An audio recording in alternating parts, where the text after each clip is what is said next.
Bismillahirrahmanirrahim. Assalamualaikum warahmatullahi wabarakatuh. Perkenalkan, nama saya Khairunisa. Saya merupakan salah satu anggota kelompok 6 yang pertama akan menjelaskan tentang pasar keuangan.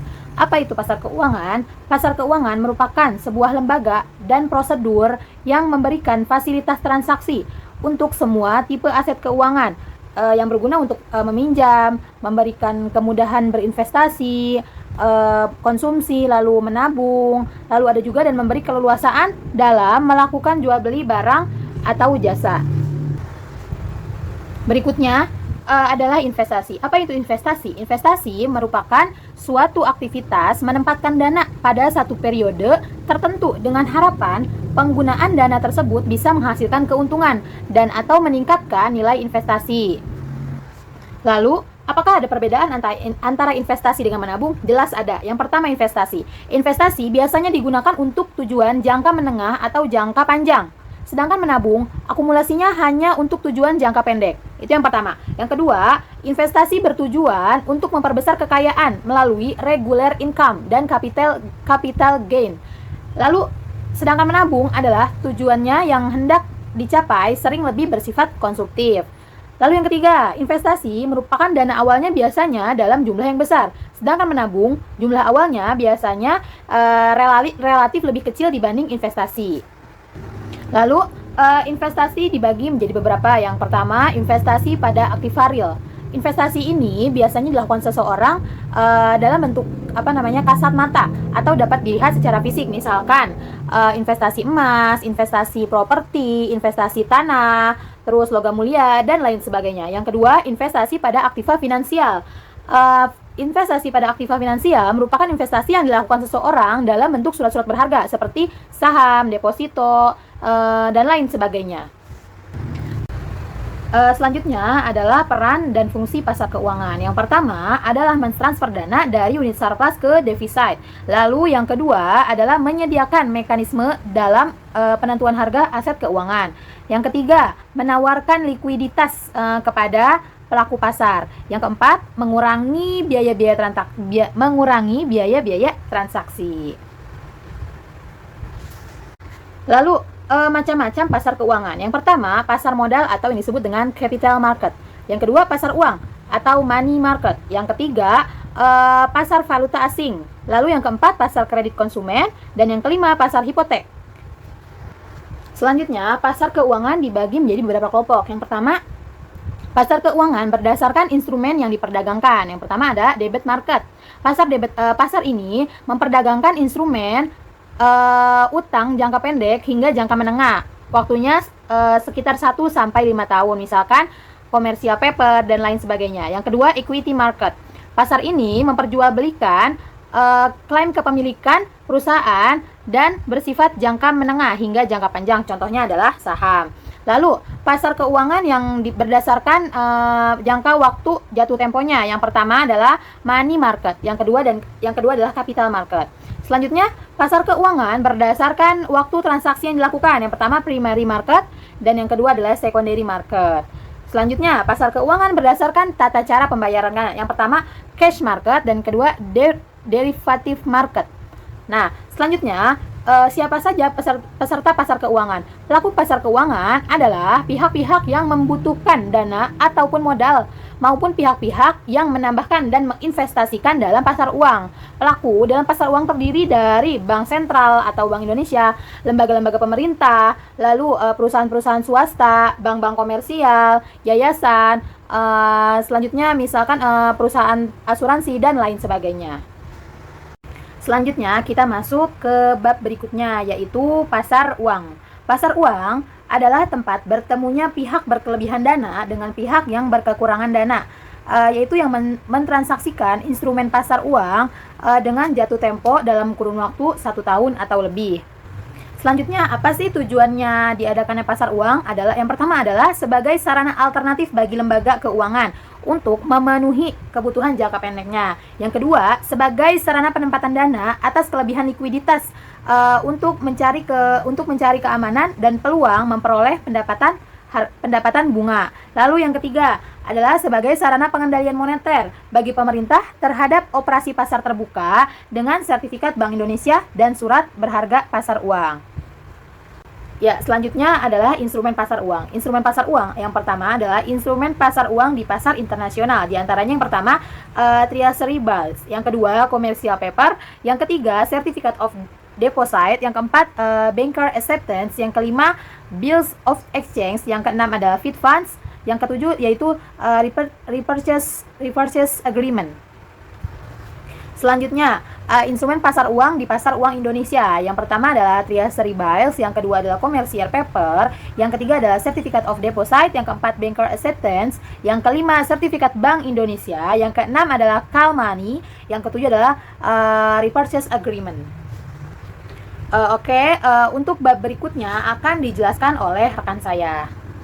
Nah, selanjutnya saya akan menjelaskan tentang pasar valuta asing.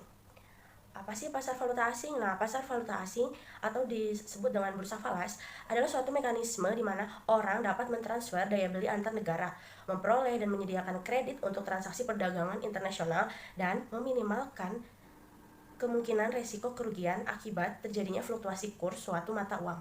Apa sih fungsi dari bursa falas? Yang pertama sebagai transfer daya beli.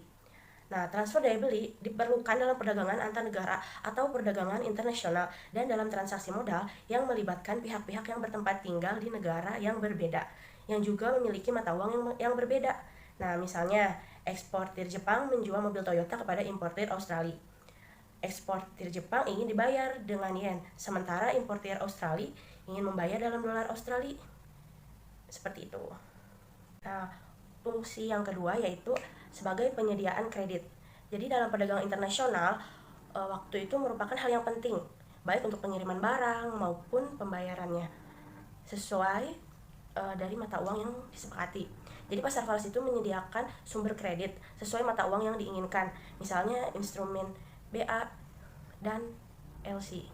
Yang ketiga yaitu mengurangi resiko falas. Jadi semua pihak yang terlibat dalam perdagangan internasional dan transaksi modal ingin menghindari resiko falas akibat kurs falas yang berfluktuasi atau berubah-ubah. Nah, selanjutnya kita akan membahas tentang kurs, kuotasi falas, dan margin trading. Apa sih? Nah, kurs falas adalah harga suatu mata uang yang dinyatakan dalam mata uang lain. Lalu, kuotasi falas adalah suatu pernyataan kesediaan melakukan transaksi jual beli falas pada suatu kurs yang diumumkan. Lalu selanjutnya ada margin trading. Apa sih? Dan margin trading ini adalah transaksi jual beli falas yang tidak diukur dengan pergerakan dana. Sedangkan keuntungan atau kerugiannya adalah selisih bersih antara harga beli atau jual suatu valuta dengan harga jual atau beli valuta tersebut pada akhir masa transaksi. Nah, selanjutnya kita akan mengenal siapa saja sih peserta pasar valuta asing. Nah, peserta dalam valuta asing adalah para pelaku yang bermain aktif di semua tingkatan transaksi di pasar falas, yaitu yang pertama ada dealer falas bank dan non-bank, yang kedua ada perusahaan dan individu, yang ketiga ada spekulator dan arbitrage, dan yang keempat ada bank sentral. Selanjutnya kita akan belajar tentang tingkat dan jenis transaksi pasar valuta asing. Ada dua tingkatan. Yang pertama ada wholesale market, yang kedua ada retail market. Apa sih wholesale market ini? Nah, wholesale market adalah transaksi antar bank dengan bank yang biasanya jumlahnya sangat besar. Lalu ada retail market, yaitu transaksi antar bank dengan nasabah biasanya dalam jumlah yang relatif kecil. Nah, di dalam pasar falas ini ada 3 jenis transaksinya loh. Yang pertama yaitu transaksi spot, yang kedua transaksi forward, dan yang ketiga ada transaksi swap.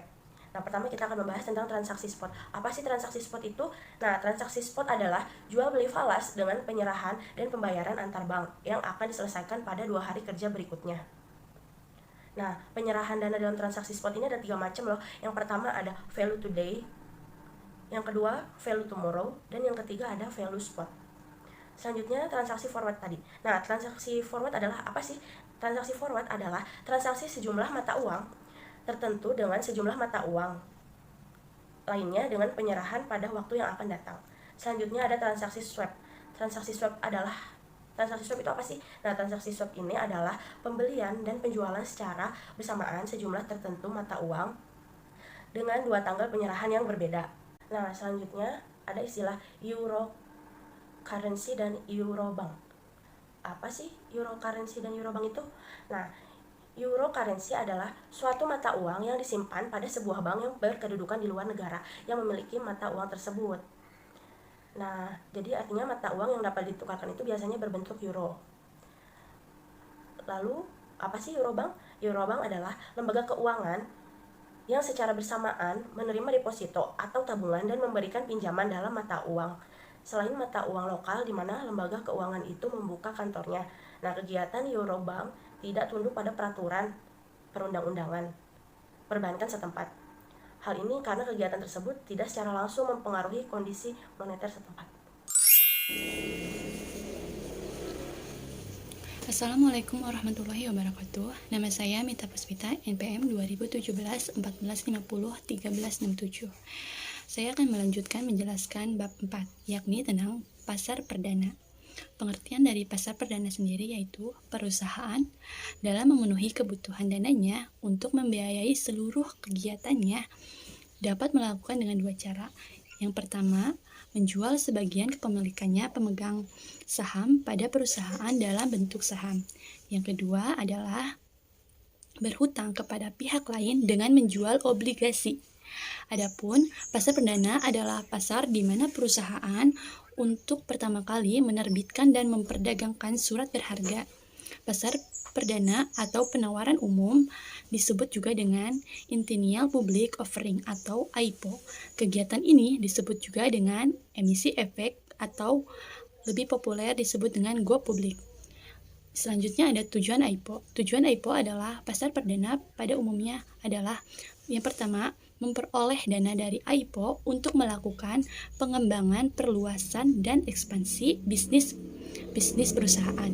Yang kedua, meningkatkan likuiditas perusahaan terutama untuk pemegang saham.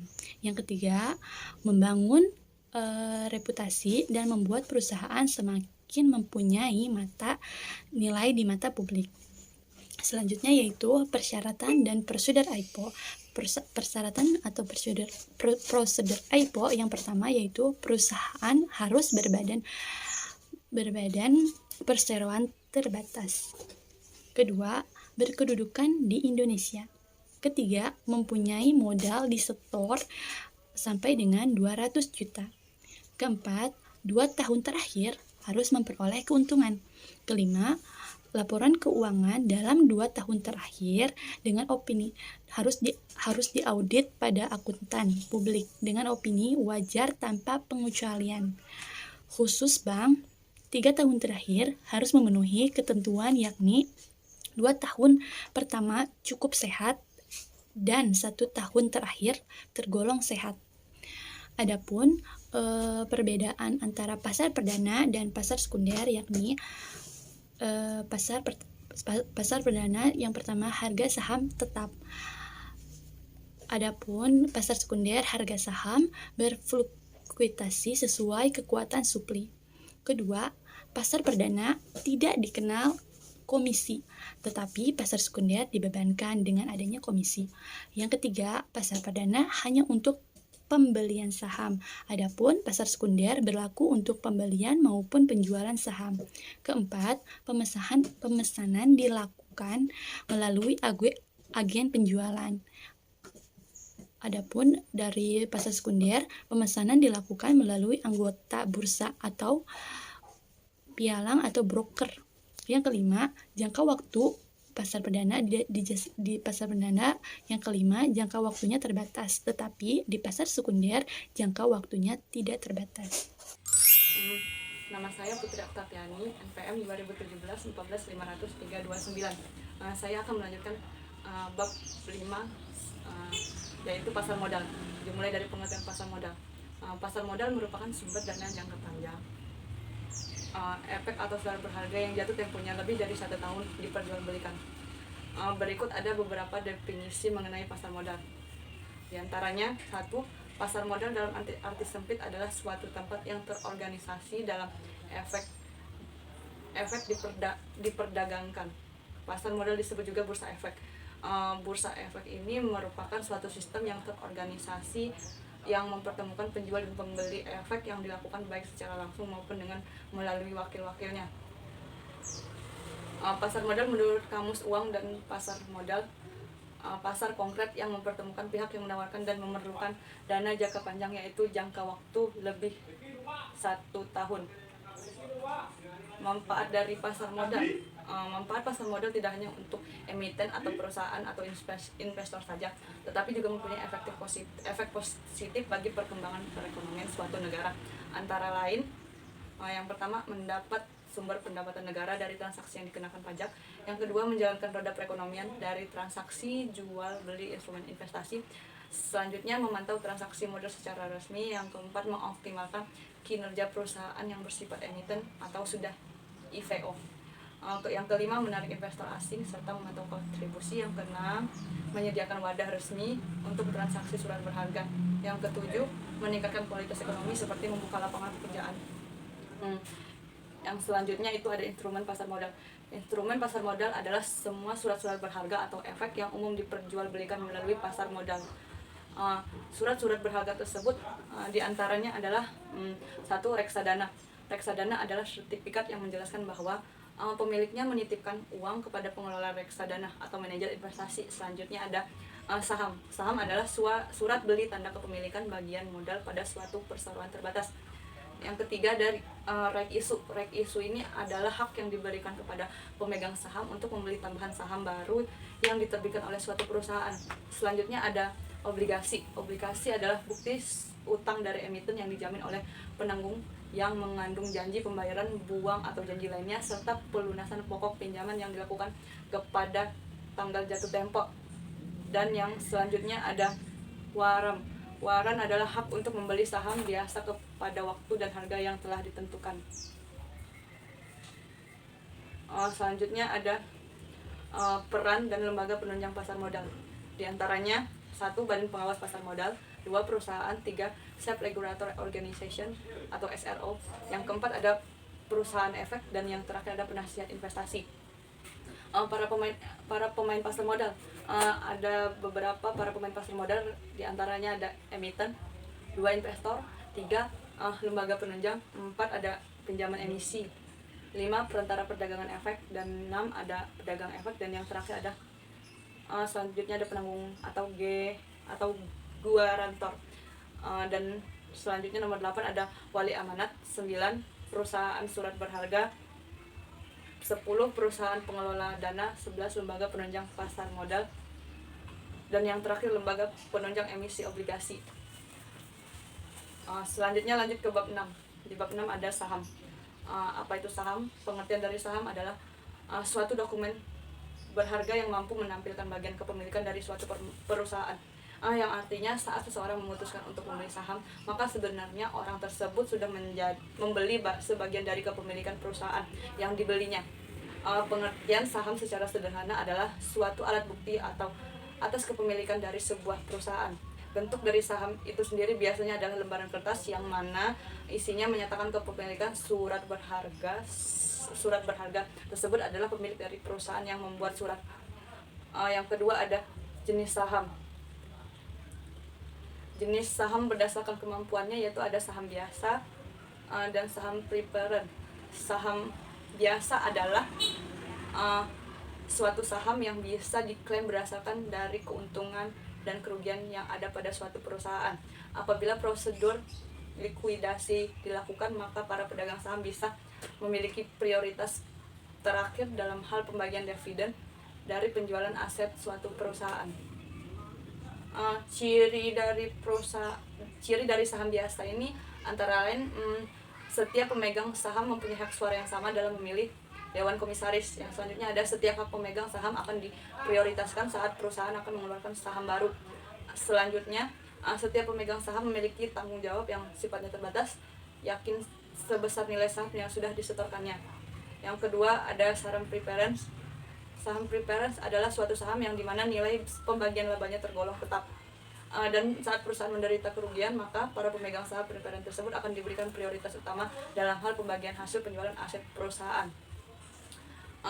Selanjutnya jenis saham berdasarkan kinerjanya, yaitu ada blue chip stock. yang kedua ada income stock, yang ketiga ada growth stock, yang keempat ada speculative stock, kelima cyclical stock, yang keenam ada emerging growth stock, dan yang terakhir ada defensive stock. Selanjutnya ada jenis nilai saham. Penilaian saham dikenal ada 4 jenis nilai, yaitu nilai buku. Nilai buku ini merupakan nilai yang dihitung berdasarkan pembukuan perusahaan penerbit saham atau emiten. Yang kedua ada nilai pasar. Nilai pasar adalah saham di pasar yang ditunjukkan oleh harga saham tersebut yang sebenarnya atau yang seharusnya terjadi.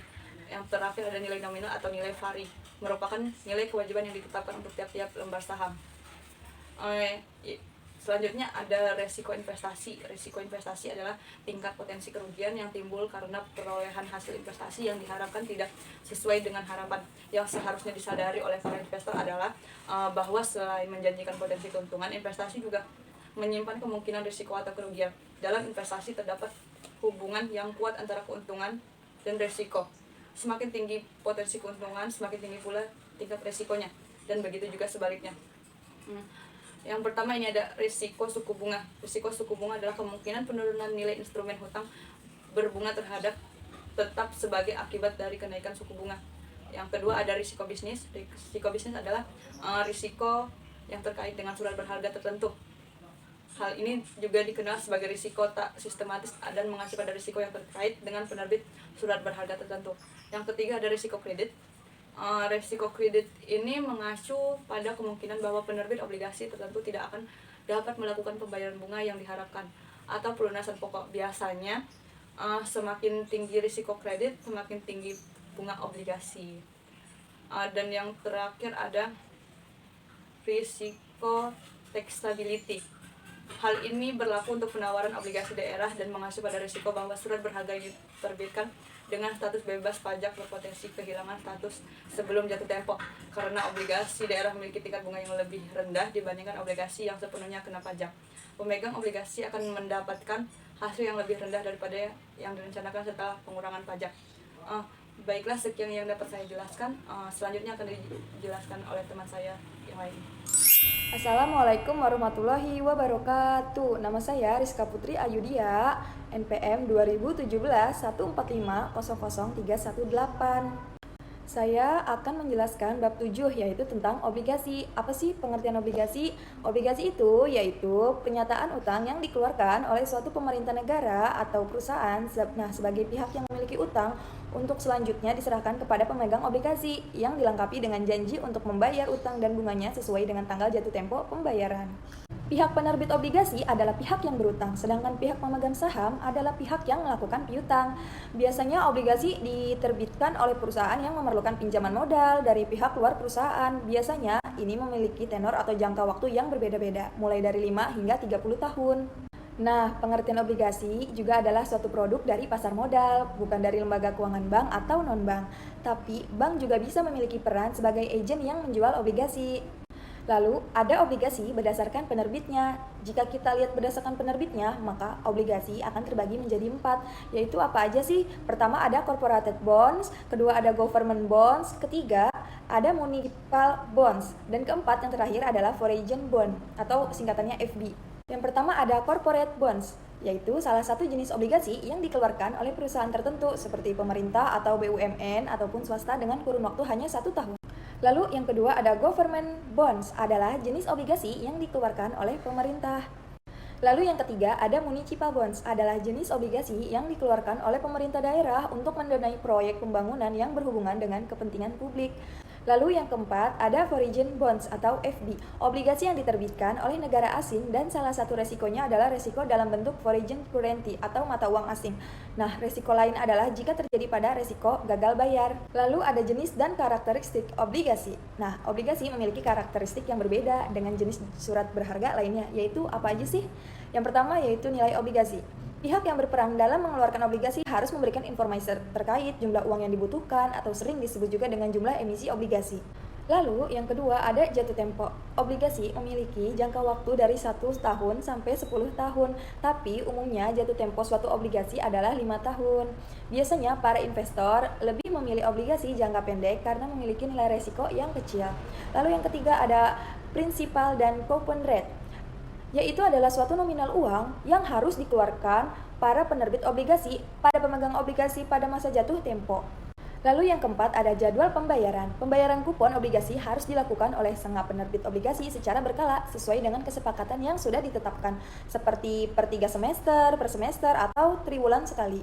Lalu ada bunga obligasi dan hasil obligasi, yaitu pertama pembayaran bunga. Berdasarkan pembayaran bunga, obligasi terbagi menjadi 4 jenis, yaitu yang pertama zero coupon bond, adalah jenis surat utang tanpa bunga dan tidak akan memberikan kupon secara berkala.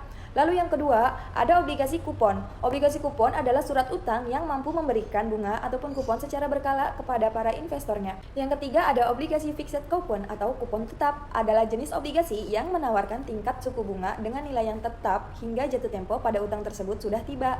Yang keempat, ada obligasi floating coupon atau kupon mengambang. Jenis obligasi ini akan menawarkan kupon yang mampu merubah nilainya berdasarkan indeks pasar uang yang sedang berlaku. Lalu ada obligasi berdasarkan imbal hasil. Berdasarkan imbal hasil, obligasi terbagi menjadi dua, yaitu obligasi konvensional dan obligasi syariah. Obligasi konvensional adalah surat utang yang dikeluarkan oleh pihak tertentu guna mendapatkan suatu pinjaman sebagai tambahan modal dengan disertai bunga atau imbalan hasil kepada pihak investor dalam jangka waktu tertentu. Nah, lalu ada obligasi syariah, adalah suatu utang yang memberikan suatu imbalan hasil terbentuk uang sewa yang nilai perhitungannya diukur dengan berdasarkan prinsip syariah Islam dan tidak mengandung unsur riba. Lalu yang terakhir, bagaimana sih cara menerbitkan obligasi? Yang pertama, mengikuti prosedur yang ditetapkan oleh Bapepam LK. Di antaranya melakukan Bapepam LK bahwa yang bersangkutan berkeinginan untuk menerbitkan obligasi dan Bapepam LK secara efektif menyatakan layak. Nah, yang kedua yaitu perusahaan yang bersangkutan telah dinyatakan memiliki nama dan reputasi yang baik. Yang ketiga, laporan keuangan perusahaan yang bersangkutan telah diaudit oleh akuntan yang terdaftar. Lalu yang terakhir, yang keempat, ada pada 2 dan 3 tahun terakhir perusahaan selalu mendapatkan keuntungan dan tidak mengalami kerugian. Sekian presentasi dari kelompok kami, yaitu kelompok 6. Jika ada tutur kata dan kata yang salah, kami mohon maaf yang sebesar-besarnya. Wassalamualaikum warahmatullahi wabarakatuh.